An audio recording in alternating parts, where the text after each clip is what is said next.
신재생 에너지라고 하는 거는 석탄과 석유, 원자력 및 천연가스 등 화석 연료가 아닌 여지껏 우리 인류는 계속 화석 연료를 써왔죠. 이 화석 연료의 최대 단점은 결국 언젠가는 고갈이 된다는 그러한 단점을 가지고 있죠.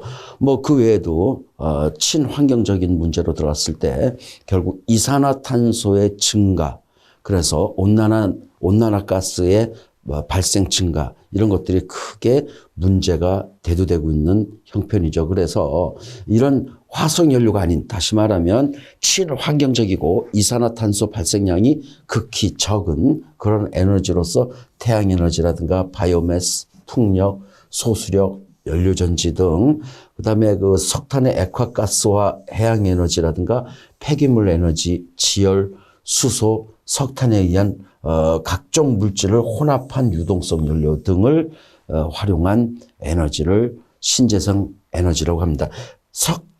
화석 연료를 제한다고 말씀드렸는데도 불구하고 여기 또 석탄의 액화라든가 가스화가 들어가는 이유가, 그냥 석탄을 떼면 대기 중으로 여러 가지 미세먼지라든가 또는 썩스라든가 넉스 등 황화합물 또는 질산화합물들, 이렇게 여러 가지 그 공기의 대기의 오염과 독성을 증가하는 요소가 발생할 수 있는데, 석탄을 액화가스화 시키고 나면, 그래서 액화가스화된 그 연료를 사용하면은 비교적 청정 에너지로 활용할 수 있기 때문에 이런 경우도 신재생 에너지의 범주에 넣고 있는 형편입니다.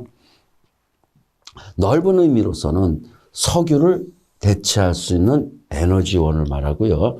좁은 의미로는 법률로 11개 분야를 정해놨습니다. 신재생 에너지원으로 법률로 11개 분야를 정해놨는데, 우선 재생에너지 분야가 있고 신에너지 분야가 있고요. 재생에너지라고 하는 거는 이미 기존에 있는 에너지인데 그 에너지를 전력화시키는, 우리가 인류에 필요한 에너지로 환원시키는 형태가 재생에너지고요. 신에너지는 아직 에너지 형태로 존재하지 않는 거를 새로운 기술을 이용해서 에너지 형태로 변환시키는 그런 에너지를 신에너지 분야라고 합니다. 재생에너지로 보면 태양열이라든가 태양광 발전, 그다음에 바이오매스, 풍력, 소수력, 지열, 해양에너지, 폐기물 에너지, 이렇게 8가지 분야가 되겠고요. 신에너지로는 연료전지, 석탄액화, 그다음에 가스화, 그다음에 수소에너지, 석탄, 액화, 가스화는 같은 범주죠. 이렇게 해서 3가지 분야를 얘기하고요.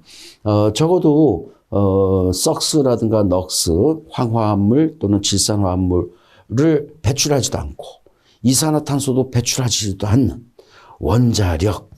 원자력은 안타깝게도 신재생 에너지로 넣고 있지 않습니다. 왜 그러냐 하면 원자력은 뭐 여러분들 잘 아시다시피 방사능이라고 하는 또 다른 오염원이 되고 있고, 실제로 발전해서 사용하는 단가보다는 폐기 이후의 단가가 더 크기 때문에 손익분기도 현실적으로 좀 맞지 않는다는 이론이 더 팽배한 그런 여러 가지 여건으로 인해서 원자력은 신재생 에너지로 들어가고 있지 않습니다.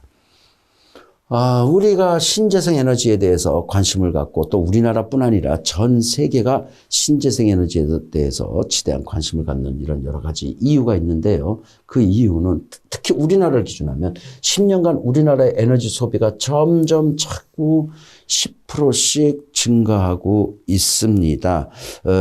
결국 화석 에너지는 언젠간 고갈할 건데요. 물론 계속 고갈한다 그러면서도 또 한쪽에서는 계속 또 유전이 발견되고, 최근에는 뭐 나이지리아에서 또 유전이 발견돼 가지고 거의 국민들이 뭐 돈방석에 앉았다는 등 이런 얘기가 있지만, 결국 그거는 우리 인류가 미처 발견을 못한 부분이 발견되는 것뿐이지, 좌우지간 화석 에너지는 한정된 에너지인 건 맞고요. 이게 우리나라만 해도 10%인데 중국이라든가 이렇게 베트남, 이렇게 신개발 도상국들이 쓰는 에너지의 증가율은 더 많이 급증하고 있고 해서, 이런 것들이 결국은 나중에 에너지 고갈과 에너지 비용의 급등이라고 하는 상당히 암울한 미래를 예고하고 있기 때문에 관심을 안 가질 수가 없죠. 또 환경적으로도 봐도 온실가스 배출량 또한 문제인데 이것이 우리나라가 현재까지는 세계 1위를 기록하고 있다는